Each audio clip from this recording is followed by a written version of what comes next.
तुम वो वाहिद इंसान हो जिसके बारे में मैंने सोचा है कि रोटी एक होगी तो आधी आधी कर लेंगे और आधी होगी तो कह दूंगी कि मुझे भूख नहीं है। हम लोग नेक बनना नहीं बल्कि सिर्फ नेक दिखना और नेक कहलाना चाहते हैं। इंतहाई खूबसूरत जज्बात वही होते हैं जिनकी आप वजाहत नहीं कर सकते हैं।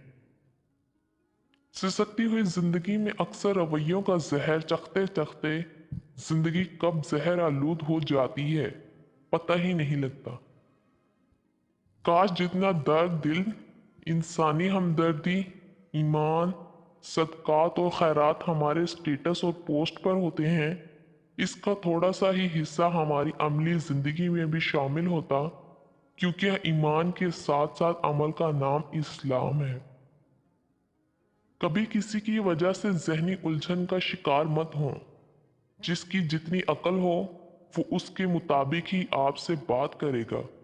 आपको ये इजाज़त नहीं कि जिस तरह लोग आपके बारे में सोचें आप भी वैसा ही सोचें, क्योंकि आपकी तरबियत उन जैसी नहीं हुई।